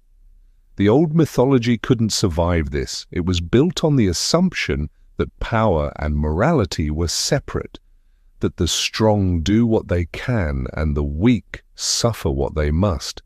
That justice is a human invention imposed on a cosmos that doesn't care. The philosophers said no, justice is real. Goodness is real, truth is real, these things exist independent of power. And gradually, slowly, over centuries, this new world view displaced the old mythology, but not completely, never completely, because the old myths had embedded themselves too deeply. They had become the structure of imagination itself. When Alexander the Great conquered the known world, he brought Greek culture with him, Greek language, Greek art, Greek mythology. Egypt adopted Greek gods, Syria adopted Greek gods, Persia adopted Greek gods. They merged with local deities, became syncretic, but the Greek forms remained. Alexander himself exemplified the mythological model. He claimed descent from Heracles and from Achilles. He visited the oracle at Delphi, consulted seers before battles, made sacrifices to the gods, treated himself as semi-divine, and when he died at 32, having conquered everything from Greece to India, his generals divided his empire and fought over the pieces, each claiming to be his legitimate successor, each establishing their own kingdoms, each perpetuating Greek culture and mythology across the Mediterranean and Middle East. The Library of Alexandria, built by Ptolemy the Fun in Egypt, became the repository of Greek knowledge, everything written, everything known, stored and catalogued and copied. The myths were written down in definitive versions, analyzed, interpreted, turned into literature rather than living religion. When Rome conquered Greece, they absorbed the entire pantheon, just changed the names. Zeus became Jupiter, Hera became Juno, Poseidon became Neptune. Same myths, same stories, same gods. The Romans were even more pragmatic than the Greeks. They treated the gods as transactional. You sacrifice correctly, the gods favor you. You neglect the rituals, the gods punish you. Simple, mechanical. Religion as civic duty. But the myths persisted. Roman poets retold them. Ovid's Metamorphoses collected hundreds of transformation myths. Virgil's Aeneid traced Rome's founding to Aeneas, the Trojan hero who escaped when Troy fell. The gods remained central to Roman identity. When Christianity spread through the Roman Empire, it didn't erase Greek mythology, it transformed it. The old gods became demons, or they became literary references, or they became allegories, but they persisted. Medieval monks who preserved classical texts copied the myths alongside scripture. They couldn't not copy them. These were the foundational texts of Western civilization. You couldn't understand Virgil without knowing the myths. Couldn't read Ovid. Couldn't understand references in basically any classical literature. So the myths survived, Christianized, allegorized, but alive. Renaissance artists who painted Apollo and Venus weren't worshipping pagan gods, but they were engaging with the myths as eternal truths about human nature. The gods became symbols. Aphrodite represented love, Ares represented war, Athena represented wisdom. The literal belief faded, the symbolic power remained. Enlightenment philosophers who named planets after gods weren't praying to Jupiter or Mars, but they were acknowledging the continuing relevance of these figures. The largest planet, Jupiter, king of the sky. The red planet, Mars, god of war. The myths had become part of the structure of thought itself. Metaphors so fundamental you couldn't escape them. Romantic poets who retold the myths saw in them something the modern world had lost, connection to nature, to passion, to forces beyond rational control. They weren't religious believers, but they were spiritual seekers using Greek mythology as a language for experiences Christianity couldn't express. Modern psychologists used them as frameworks. Freud's Oedipus complex, Jung's archetypes, the gods as representations of aspects of the psyche, Apollo as ego, Dionysus as id, Athena as superego. Greek mythology never died, it just changed forms, and here's why. Here's why these stories about rape and murder and divine indifference and arbitrary suffering have persisted for 3,000 years. Because they're true, not literally. Obviously not literally. There's no bearded man in the sky throwing thunderbolts, no woman being dragged into the underworld to explain winter. But psychologically, structurally, symbolically, they're true. Power is often arbitrary. The strong often do harm the weak. Suffering often has no meaning. Justice is something humans create, not something that flows naturally from the universe. These are hard truths, uncomfortable truths, the kind of truths that most religious and philosophical systems try to explain away, try to justify, try to fit into some cosmic plan. Greek mythology didn't do that. Greek mythology said, this is how things are. The cosmos is vast and powerful and utterly indifferent to you. The gods are not your friends. They will use you. They will destroy you. They will not explain. They will not apologize. Your job is to survive anyway, to find meaning anyway, to create justice anyway. That's what the heroes did. They didn't defeat the gods. They couldn't. But they endured. They found ways to live in a world governed by powers that didn't care about them. Odysseus, trapped on his island for 10 years, trying to get home. The gods playing with him, Poseidon angry because Odysseus blinded his son the Cyclops, Athena helping because she liked his cleverness. He couldn't control any of it, but he kept trying, kept fighting, kept refusing to give up. The Odyssey is the second great Homeric epic, and it's structurally different from the Iliad. The Iliad is about the inevitability of death in war. The Odyssey is about the possibility of homecoming despite impossible odds. Odysseus leaves Troy after 10 years of war, wants to go home to Ithaca, to his wife Penelope. His son Telemachus should take a few weeks by sea. It takes 10 years because the gods interfere, because Odysseus makes mistakes, because the cosmos is hostile to human plans. He encounters the Lotus Eaters who make his men forget their homes, the Cyclops Polyphemus who traps them in a cave and eats his men. He blinds the Cyclops to escape, but Polyphemus is Poseidon's son. Odysseus has just made an enemy of the god of the sea. He reaches Aeolia. The god of winds gives him a bag containing all the adverse winds. Just sail straight home. But Odysseus's men, curious and greedy, open the bag thinking it contains treasure. The winds escape, blow them back. He encounters Circe, a goddess who turns his men into pigs. He resists her magic and becomes her lover for a year. She tells him he must go to the underworld to consult the prophet Tiresias about how to get home. Odysseus goes to Hades, speaks to the dead, his mother, his friends who died at Troy. Achilles, who tells him it's better to be a slave among the living than a king among the dead. The great hero of the Iliad reduced to a regretful shade. He encounters the sirens whose song drives men mad. He has his men plug their ears with wax and tie him to the mast so he can hear the song without steering the ship toward destruction. He passes between Scylla and Charybdis, two monsters. Scylla has 6 heads and devours 6 of his men. Charybdis is a whirlpool that would destroy the entire ship. He chooses the lesser evil, sacrifices 6, to save the rest. His men kill and eat the cattle of Helios, the sun god, despite Odysseus warning them not to. Zeus destroys the ship with lightning. Everyone dies except Odysseus. He washes up on Calypso's island. Calypso is a nymph. Beautiful.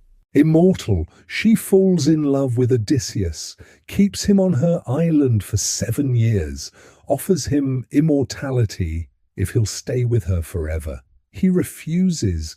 Every day he sits on the beach and weeps. He wants to go home. He wants his wife, his mortal life.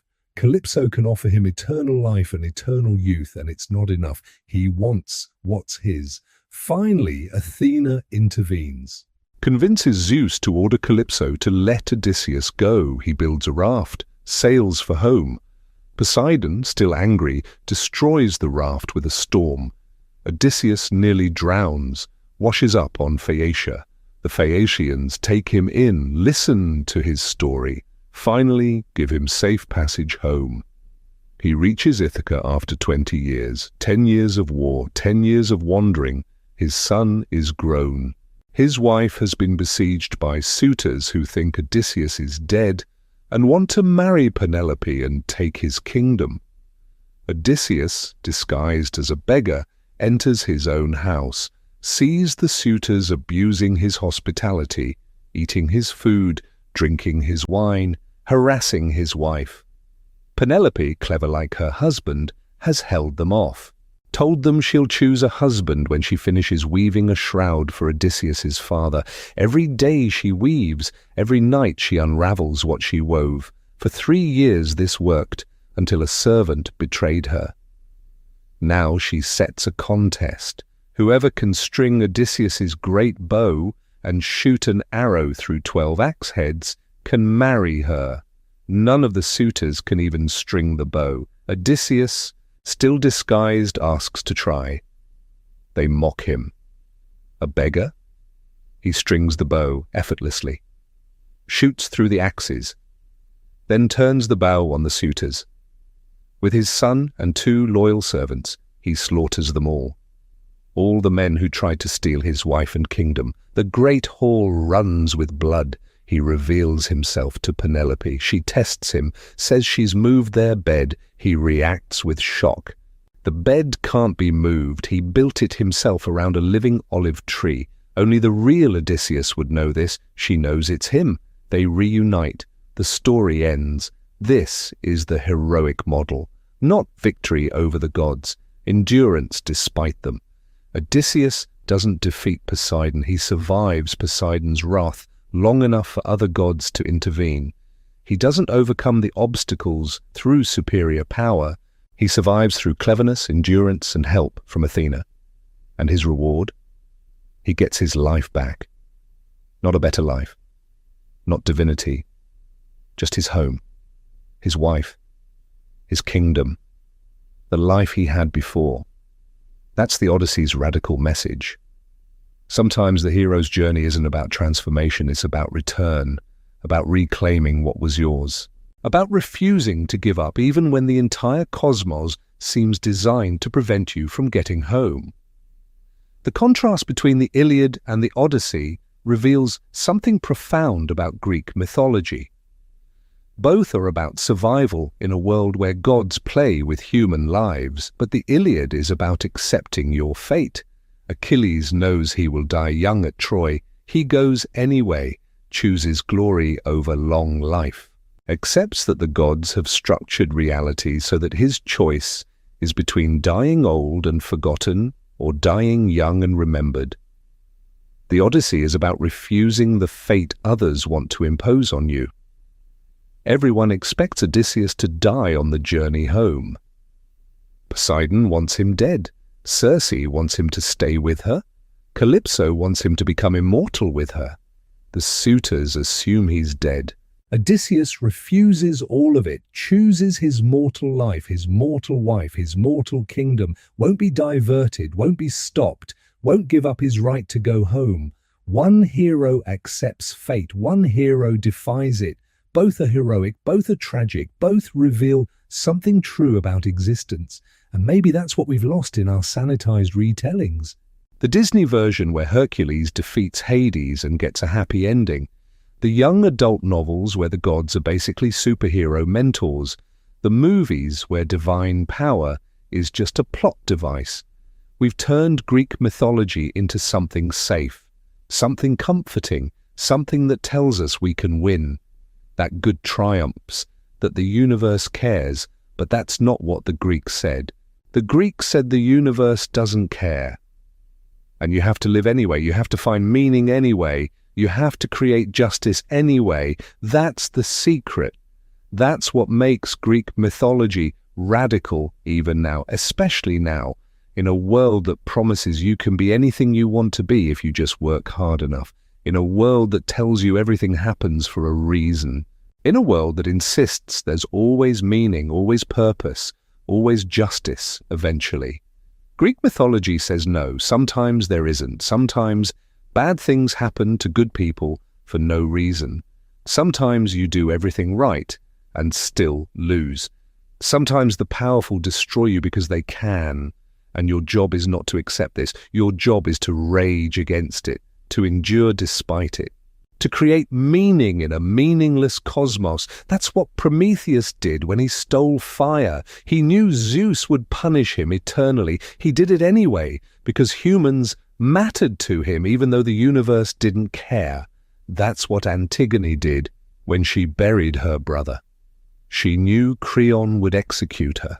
She did it anyway, because the law of the gods, the unwritten law of human decency, mattered more than the law of kings. Antigone's story deserves a closer look because it's the purest expression of this principle. After Oedipus's sons killed each other fighting over Thebes, Creon became king. He decreed that Eteocles, who defended the city, would be buried with honors. Polynices, who attacked the city, would be left unburied. His body would rot in the sun as punishment for treason. In Greek belief, you couldn't enter the afterlife without burial rites. Leaving someone unburied condemned them to wander as a shade forever. It was the ultimate disrespect. Antigone, sister to both men, couldn't accept this. Polynices was her brother. He deserved burial. The laws of the gods demanded it. She buried him, performed the minimal rites, a handful of dust, the words of prayer. Creon's guards caught her, brought her before the king. He demanded to know if she knew about his decree. She knew. Why did she violate it? Because the laws of the gods are higher than the laws of men. Because some things are right regardless of what kings decree. Because she would rather die than abandon her duty to her brother. Creon sentenced her to be sealed in a cave, buried alive. The prophet Tiresias warned Creon, "The gods are angry. You've dishonored the dead. You've sentenced the living to death. You must relent." Creon finally, too late, agreed. He went to free Antigone, but she'd already hanged herself. His own son, Haman, who loved Antigone, killed himself beside her body. Creon's wife, hearing this, killed herself. Creon lost everything because he insisted that human law was absolute, that his authority couldn't be questioned, that power made him right. Antigone lost everything too, but she died knowing she'd done what was right, what was necessary, what the gods demanded. This is Greek tragedy, not a story where good defeats evil, a story where doing the right thing destroys you. And you do it anyway. That's what Orpheus did when he went to the underworld for Eurydice. He knew it was impossible. He tried anyway. And even though he failed, even though he looked back at the last moment and lost her forever, the attempt mattered. The love mattered. Orpheus and Eurydice were married. On their wedding day, she was bitten by a viper, died, went to Hades. Orpheus, the greatest musician who ever lived, couldn't bear it. He took his lyre and went to the underworld. You don't go to the underworld, not while you're alive. The living don't belong there. But Orpheus went anyway. He played his lyre as he descended. The music was so beautiful that the Furies wept. Cerberus let him pass. The tortures of Tartarus stopped. Everyone in Hades paused to listen. He came before Hades and Persephone, asked for his wife back. No one leaves the underworld. That's the rule. The dead are dead. Orpheus played, sang. His grief made music. His love made art. And Hades wept. The god of death, unmoved by millennia of human suffering, wept. He agreed. Orpheus could lead Eurydice back to the living world. One condition. He must not look back at her until they both reached the surface. He must trust she's following. He must not verify. Orpheus agreed. He began the climb, through the caverns, through the darkness, toward the light. He couldn't hear her. She was a shade, weightless, silent. He had to trust. The light appeared, the surface close, almost there. What if she wasn't following? What if Hades had tricked him? What if she stumbled, fell behind? He looked back. She was there, right behind him, reaching for him. The condition was broken. She faded, returned to Hades, gone forever. Orpheus tried to follow again. Charon the ferryman refused to take him. He couldn't go back. He'd had his chance. He spent the rest of his life wandering, singing songs of grief. Eventually, Maenads in Dionysian frenzy tore him apart, threw his head into a river. The head floated, still singing. Even in death, his music continued. This is the Greek understanding of love. It doesn't conquer death. It doesn't overcome the gods. It endures despite impossibility, and when it fails, the failure is beautiful and terrible and true. This is what Greek mythology teaches when you strip away the sanitization, when you see the rape and the murder and the arbitrary cruelty, when you see the gods for what they are, powers that don't care. It teaches you that meaning is not found. Meaning is created by humans, for humans, against a cosmos that doesn't care. The gods shaped Western culture, but not the way we think. Not by providing moral examples, not by teaching us how to live.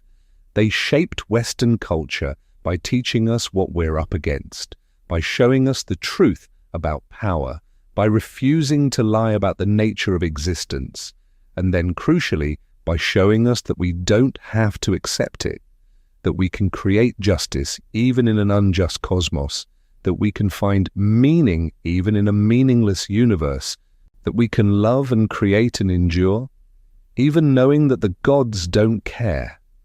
That's the legacy. Not the sanitized Disney version, not the noble Liam Neeson Zeus, not the clean, heroic narratives where good triumphs. The real legacy is this: you are small. The universe is vast. Power is arbitrary. Suffering is random. Live anyway. Create anyway. Love anyway. That's what the Greeks left us. That's what we lost when we turned their mythology into children's stories. And maybe that's what we need to recover. Not the literal belief in Zeus and Hera and Poseidon, but the unflinching recognition that the cosmos doesn't care, that justice is a human invention, that meaning is something we create, not something we discover. The gods aren't real, but the truth they represent is real. Power doesn't make you good. Power makes you powerful. The strong do what they can. The weak suffer what they must, unless we decide otherwise, unless we create law, unless we establish justice, unless we insist on meaning even when the universe offers none. That's the choice Greek mythology presents. Accept divine indifference, or rage against it. Endure. Create. Love. Die anyway. But die having meant something. The gods shaped Western culture by showing us what happens when nothing constrains power, when might makes right, when the only law is strength. And we shaped ourselves in opposition. We created democracy. We created philosophy. We created law. We created art. We created meaning, not because the gods showed us how, because the gods showed us what happens if we don't. That's the real story of Greek mythology, not a story about gods and heroes, a story about humans deciding that divine indifference is not enough, that we deserve better, that we'll create better, even if the cosmos doesn't care, even if the gods are watching and laughing, even if everything we build eventually falls to dust, we build anyway. That's what it means to be human in a cosmos governed by powers that don't care about you. The Greeks knew this 3,000 years ago. We forgot it somewhere along the way. We turned their brutal wisdom into bedtime stories, their unflinching realism into fantasy. Maybe it's time to remember, not to worship Zeus and Athena and Apollo, but to remember what they represented, to face what they faced, to see clearly what they saw clearly. The universe is vast, and we are small, and nothing guarantees justice or meaning or happy endings, so we create them ourselves. We always have. We always will. That's the legacy of the gods who shaped Western culture. Not divine wisdom, human defiance, not sacred truth, mortal courage, not the gods' gift to humanity, humanity's gift to itself. The courage to create meaning in a meaningless cosmos, to establish justice in an unjust universe, to love in the face of inevitable loss. The Greeks gave us the gods to show us what we're not, what we refuse to be, what we fight against every day. And in fighting, we became ourselves. That's the story. That's the truth. That's what 3,000 years of Greek mythology has been trying to tell us. The gods are monsters. The cosmos doesn't care. Live anyway.